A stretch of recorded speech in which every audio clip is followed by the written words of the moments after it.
আমার বাবা সাদেক হোসেন খোকার ষষ্ঠ মৃত্যুবার্ষিকী উপলক্ষে এই দোয়া মাহফিল এবং কোরআন পানি আয়োজনে করছে যে সংগঠনটি, সেই সংগঠনের সভাপতি, সেক্রেটারি সহ সকল সদস্য, ঢাকা মহানগর দক্ষিণ শ্রমিক দল এবং বাংলাদেশ জাতীয়তাবাদী শ্রমিক দলের সকল নেতৃবৃন্দ উপস্থিত কেন্দ্রীয় থানা, শুক্লাপুর থানা, ওয়ারি থানা, কোতোয়ালি থানা, বংশাল থানা, বিএনপি এবং সকল অঙ্গ ও সহযোগী সংগঠন উপস্থিত। এখানে সাবেক কমিশনার এই এলাকার জনাব হাজি মোজাম্মেল হোসেন সহ আরো অনেক উপস্থিত রয়েছেন।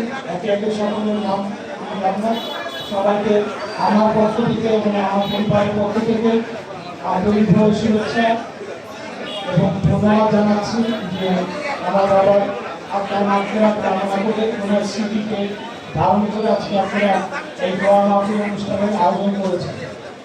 আজকে একটি বিশেষ সময় বলবো যে আজকে আমাদের এই অনুষ্ঠানটি হচ্ছে। আমি এখানে দীর্ঘ বক্তব্য দেবো না, এখান থেকে আমাদের আরো প্রোগ্রাম আছে মহানগর দক্ষিণ দিয়ে, সেখানে আমাদের সব অনেকেই যেতে হবে। আমি এই কথাটা বলবো যে আমার বাবা কোনোদিনও চান নাই বা কোনোদিনও ওনার চিন্তা ধারণা তো ছিল না যে দেশের বাইরে গিয়ে দেশের মাটিতে না থেকে ওনার প্রিয় জনগণ, বিশেষ করে এই এলাকার পুরান এলাকাবাসী, ওনার সহকর্মী, রাজনৈতিক, পারিবারিক, বন্ধু সহ সকল জনগণ তাদেরকে ফেলে দূরে নিভৃতে উনি মৃত্যুবরণ করবেন। এবং যে কথাটি উনি মাঝে মধ্যে বলতেন যে আমার হয়তো দেশের আর্থিক পরিষেবা ছাড়া অন্য কোনো মন্ত্রী আর থাকতো না। আজকে আল্লাহর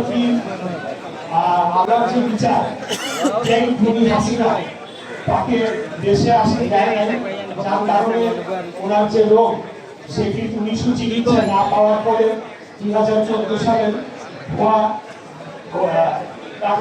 নির্বাচন এ সময় যখন তিনি গ্রেফতার হন তখন জেলখানায় ওনার চিকিৎসার যে ঘাটতি হয়েছিল সেই ঘাটতির কারণে ওনার পরবর্তীতে ক্যান্সার রোগে উনি আক্রান্ত ছিলেন, সেটি আরো ঘোরতর খারাপের দিকে যায় এবং পরবর্তীতে উনি মুক্তি পাওয়ার পরে দেশের বাইরে চিকিৎসার জন্য যান, তাও বহু কষ্টে জেনেছিলেন এবং সেখান থেকে আমরা ফেরত আসতে দেই নাই, কারণ বাংলাদেশে আসলে ভয়ানক আল্লাহর হাতে কিন্তু যে চিকিৎসাটি উনি পাওয়াচ্ছিলেন সেই চিকিৎসাগুলি পাইবেন।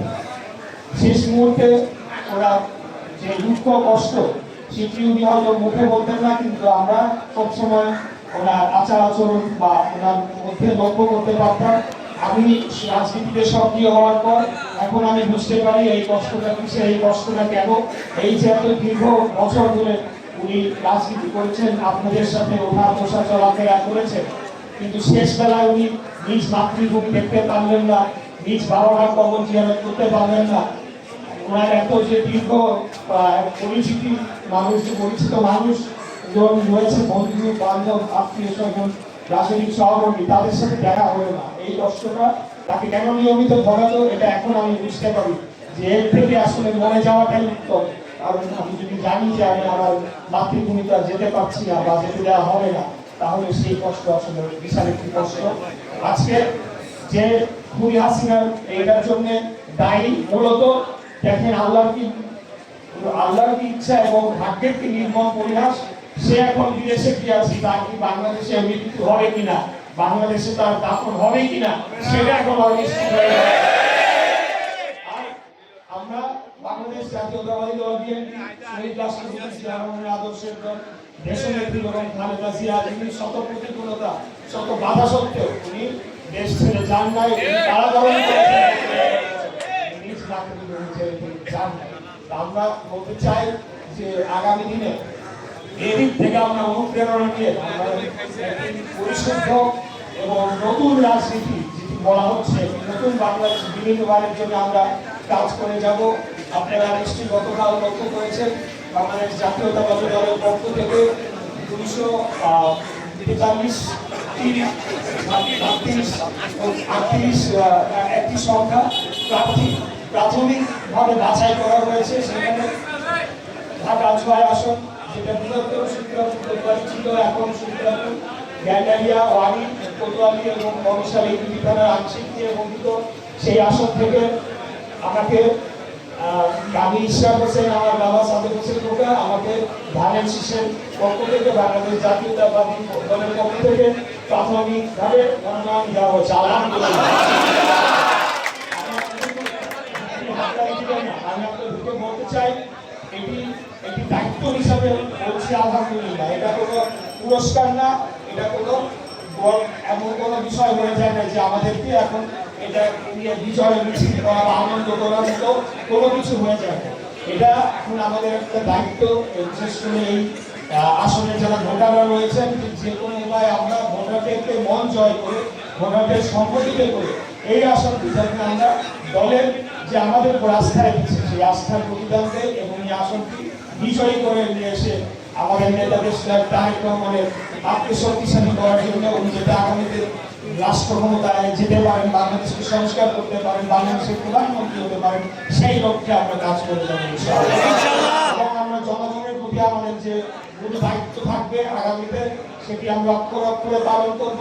যে প্রতিশ্রুতি আমরা দিতে পারবো না, সেই প্রতিশ্রুতি আমরা কোনোদিনও মিথ্যা ভোট পাওয়ার জন্য আমরা জনগণ সেই আশ্বাস দেব। আমরা যে প্রতিশ্রুতি রাখবো, যেগুলো করতে পারবো, বিশেষ করে সংস্কারের ক্ষেত্রে যে প্রতিশ্রুতিগুলো বাংলাদেশ জাতীয়তাবাদী দল ইতিমধ্যে আরো আগেই ঘোষণা দিয়েছে, তারা আমরা সেগুলো বাস্তবায়ন করার জন্য ঘোষণা দিয়েছি। জাতীয় ঐক্যবদ্ধ কমিশনে ঠিক যে বিষয়গুলো আমরা জনগণের সামনে উপস্থাপিত হবে, যেগুলো আমরা ঐক্যবদ্ধ হয়েছি, সেগুলো আগামী জাতীয় সংসদে অবশ্যই আমরা সেগুলোকে পাশ করার মাধ্যমে জনগণের ইচ্ছা আকাঙ্ক্ষার প্রতিফলন ঘটাবো এবং পরবর্তীতে বাংলাদেশকে এই ফ্যাসিবাদ মুক্ত পরবর্তী সময় নতুন করে বিনির্মাণ করার জন্য, বাংলাদেশের অর্থনৈতিক সামগ্রিকভাবে উন্নয়ন ঘটানোর জন্য আমাদের নেতা দেশনায়ক তারেক রহমানের নেতৃত্বে ভিশন 2030 দেশনেত্রী এবং খালেদা জিয়া যে দিয়েছিলেন, সেখান থেকে শুরু করে আমাদের সর্বশেষ 31 দফার রাষ্ট্র পুনর্গঠনের যে আমরা প্রতিশ্রুতি করেছি, সেটি বাস্তবায়নে সেটি বাস্তবায়ন করার জন্য আমরা কাজ করে যাব।